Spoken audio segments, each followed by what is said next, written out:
Five things I learned traveling in Nicaragua in 2024. So the first one is that Nicaragua is adventure travel. Now, I've traveled in recent years extensively through Mexico.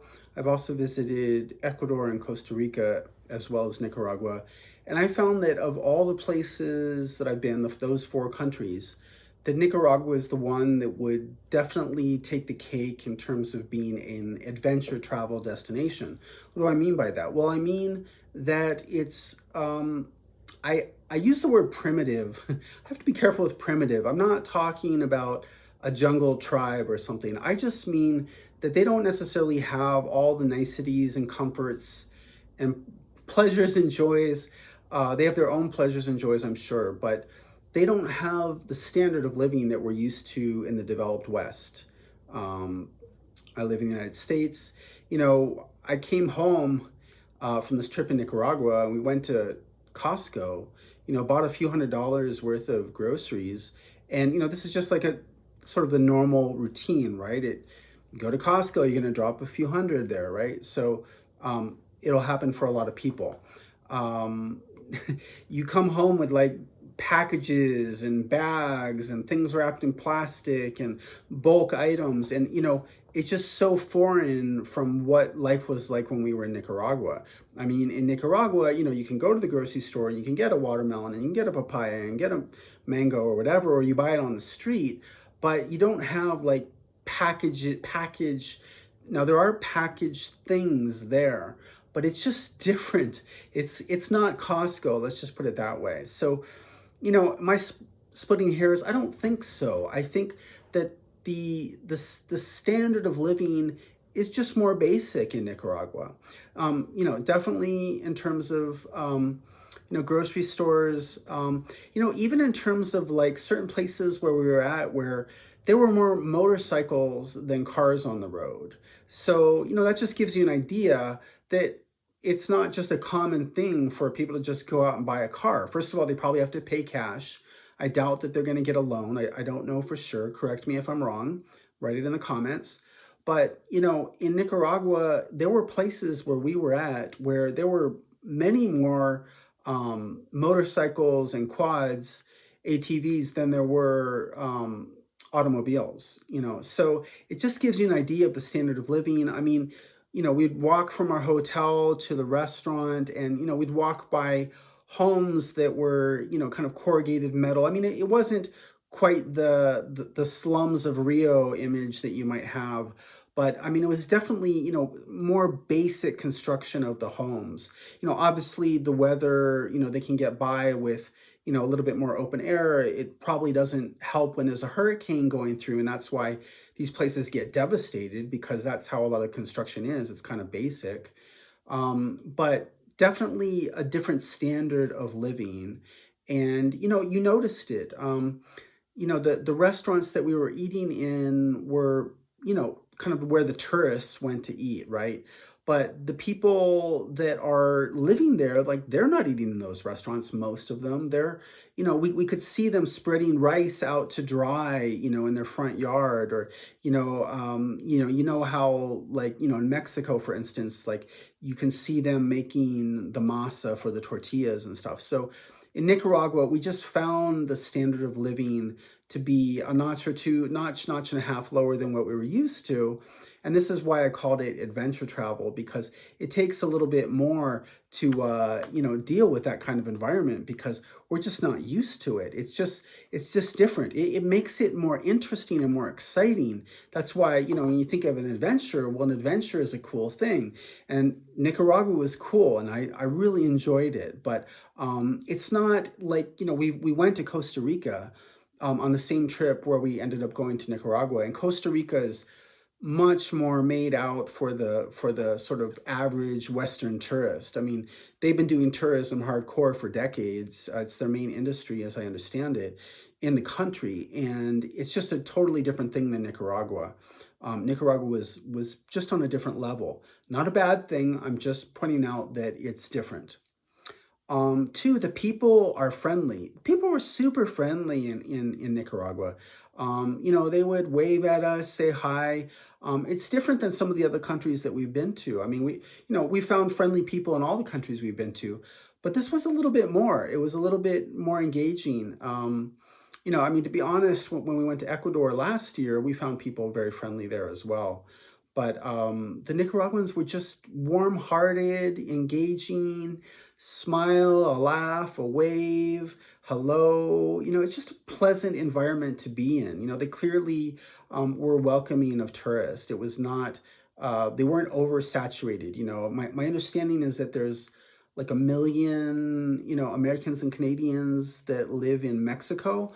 Um, you know, Nicaragua, just doesn't have the same saturation of tourism. And so I think the sense that I get is that they were just more welcoming and more open to the foreigner who's, obviously we're bringing in our dollars. So, why not be happy and friendly? But I also think that sometimes in a country where they're welcoming and friendly to the foreigner, it's because they have pride in their country, and they love that somebody wants to come to their country and see what they have to offer there. So it was really quite refreshing, being in Nicaragua in terms of just the general friendliness.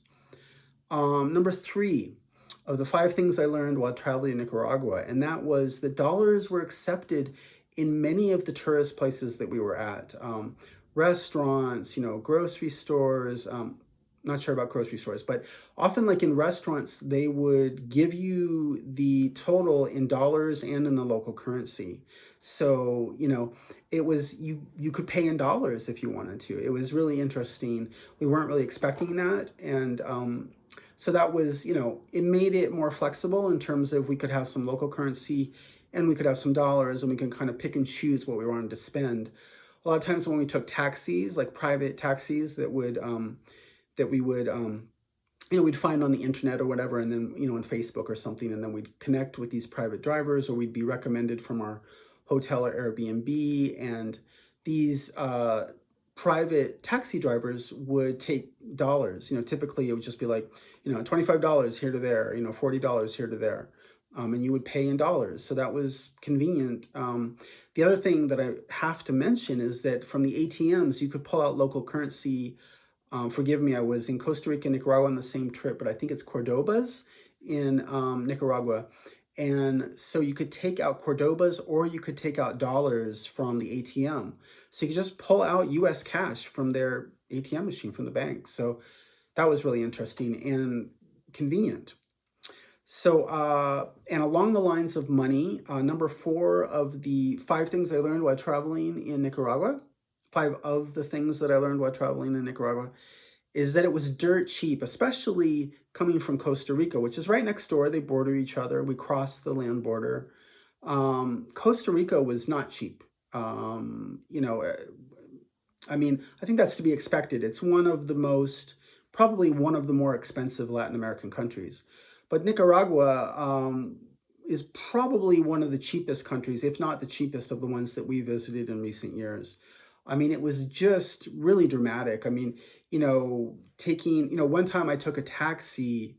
I took a taxi from Granada to the outskirts of Manila to go to the dentist. And I believe, don't quote me, it might have been $40 to take me there, wait for me at my appointment, and bring me back to Granada. So it was just really incredibly cheap. And don't quote me on the 40, maybe it was 60, I don't know, but it was not a lot. And it was, the guy spent several hours on my trip. And it's just amazing to me that they, but I mean, this is in a country where, as I understand it, the standard of living is like averages maybe between $3,000 or $4,000 a year for the average person in Nicaragua. Write in the comments if you need to update my numbers. But if you're making like $3,000 to $4,000 a year, I believe that comes to about $10 a day. So if they're living on $10 a day, then if somebody gets $40 for a taxi ride, even after they pay gas, they're doing pretty well. And of course, the people that are working in the tourist industry, I'm sure, have a higher standard of living than the $3,000 or $4,000 because, they're bringing in tourist dollars into their income. But certainly it was somewhat shocking to see how low the prices were in Nicaragua just as a whole. We stayed on the island of Ometepe for a week, and a lot of the young backpackers were staying in places that were between $10 and $15 a night for their accommodations. And that might have been like dorm, hostel kind of environments, but that's what they were paying, $12, $14, whatever. That's what it cost, somebody backpacking, a young backpacker staying in Nicaragua, which is pretty low price.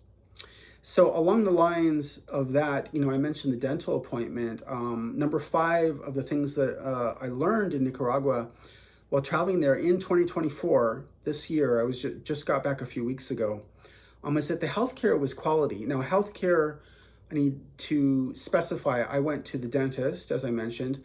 That was the only healthcare I received while I was in Nicaragua.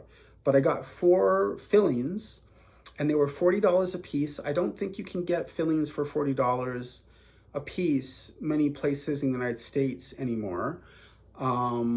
Actually, I researched it before I went down to Nicaragua, and the dentist that I had gone to in maybe 10 years ago, I called that dentist and I asked, how much are your fillings on average? And I believe they said 150 to 300 per filling. So I don't know what it is in your town, but that was the price I was quoted. And even when I got quoted the price going into Nicaragua, it was about half of that. But like I said, each filling ended up being $40, and these were not minor fillings. They were they were fillings, your average filling, right? So $40 a piece. I paid 160 out the door from this dentist for 4 fillings. But the main reason I bring up healthcare is not just the price; it's that it was quality. My companions who were with me in Nicaragua after I came back from the dentist, they were like, wow, he did a really good job. And I think he did a really good job. I looked at his license on the wall. He's been in practice for, I believe, over 20 years. And a couple of the people that were in the waiting room that I talked to, they were like, yeah, this guy's really good. And, that was their humble opinion, but I trusted them, and I feel that they were correct. So my experience in a very small sliver of the healthcare industry in Nicaragua was that healthcare was quality while I was there. These are 5 of the things that I learned while traveling in Nicaragua in 2024. I hope this helps give you a little picture into what that country is like in this day and age.